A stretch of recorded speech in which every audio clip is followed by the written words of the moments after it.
sabitlər həmişə imtahanlarda düşür, buraxış imtahanlarında. 2 qat radikaldır. Gəlin birinci qaydanı xatırlayaq, sonra bu sualı yazaq. Biz bunlardan demişik də, düzdürmü? Çox yazmışıq, sınaqlarımızda da yazmışıq, köhnə qəbullarda istifadə olunur. Və yadınızda saxlayın. Yenə belə sual tipləri imtahanlarda çıxa bilər qarşısına. Bax uşaqlar, deməli belə bir qaydamız var. Kök altında A plus minus 2 kök altında 5. Siz burada olsun. Bu 2 qat radikaldır. Biz bunu sadələşdirən zaman uşaqlar belə bir şeyə diqqət etməliyik. Bunu bilsək orada rahatlıqla baxa bilərik. Bax bu B ədədi var ya uşaqlar. 2 ədəd götürməliyəm ki, həmin 2 ədədin hasili olsun. Buraya yazıram 2, buraya yazıram y. Bu A ədədi var ya, bu da həmin 2 ədədin cəmi olmalıdır. Yəni 2 plus y. Onda uşaqlar, bu ədəd minusu boş verək, plusuna baxalım. Belə başa düşürlər. Kökün altında, kök altında x plus kök altında bağlı kvadratın açılışı olur. Həmişə belə misallar. Bunu da sadələşdirəndə misalın cavabı olur kök x plus kök y. Bu 2 qat radikalın açılışıdır. Bunu keçmişik də, düzdürmü? Demişik. İndi gəlin misalı eyni buna uyğun tətbiq edək. Baxın burada 3 var, düzdürmü? Burada da 6 var. Eləməliyəm ki, burada nə olsun? 2, orada da 2 olsun. Bu burada bizi gözləsin. Gəlin o misalı həmin hala gətirək. Uşaqlar, bax, bunu olduğu kimi kötüzəm aşağı. Çıxaq. Kök altından 19, üzərinə gəlsin. Altın kvadrat neçə eləyib? Yazıram içəri, 36, vuraq 2. 36 nədir? 4 vuraq 9, düzdürmü? Ya 2 vuraq 18, fərq yox. Cəm belə deyək. 2 vuraq 18 yazaq. 18 vuraq 2. Məntiqin çözməyizə görə belə yazıram.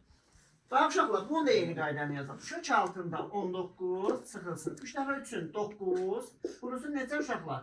8. O 2'ni eşiyə çıxartmaq üçün eləyirəm ki, siz onu bilə biləsiniz. Tamam.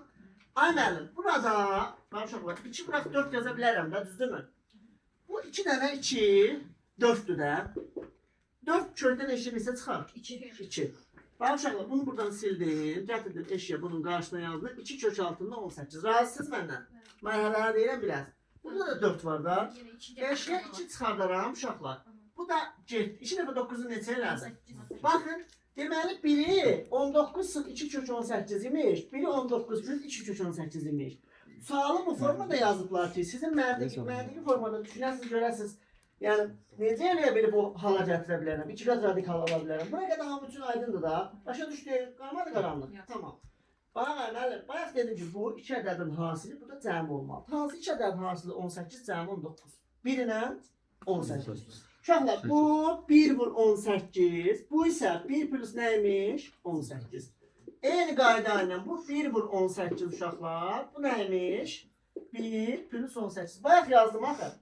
Bu necə başa düşülürdü? Kök altında 18 plus kök altında biri nə idi? Bağlıq var. Gəlin yoxlayaq. Bax, kök altında bu qalsın yerində. Buraya yazdım kök 18 plus kök altında birin bağlı kvadrat. Onsuz da birindən özü çıxır da, düzdürmü? Bir dənə bunun məntiqinə baxın.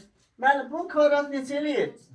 Kökün altında. Bunun kvadratı 18 plus. Bunun kvadratı neçə eləyir? 1. Plus hasilinin 2 misli. Yəni 2 kök altında 18. Baxın.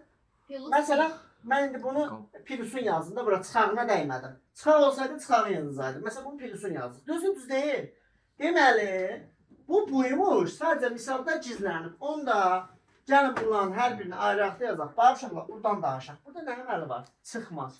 Çıxmada belə yazıram. Kök altında, kök altında 18 çıxaqda, kök 1 yazmayaq da 1 yazaq. 1'in bağlanmış kvadratı, düzdür? Burada nə əməli var? Toplama. Çıxaq. Kök altında, deməli, kök altında 18 plus 1'in nəyi? Bağlanmış kvadratı. Razısınız? Cüt dərəcədən həqiqi qüvvətlər kökün altını sadələşdirəndə kökdən nə çıxar həmişə? Modul. Onda modulda kök altında 18 çıxaq 1, çıxaq modulda kök altında 18 plus 1. Ay müəllim, modulun içərisi müsbət atıram, mənfidirsə nə eləyirəm? Yer dəyişim. Mənfi yoxdur ki, S1'ində. Düzdür? Olduğu kimi qaldı. Yazıram kök 18 çıx 1, çıx kök 18 çıx 1. Kök 18'lər islah olur, cavab eləyir mənfi. Bəzi şahişlər səhv eləyib müsbət 2 yazıblar. Aydındır. Diqqətli olmaq lazım.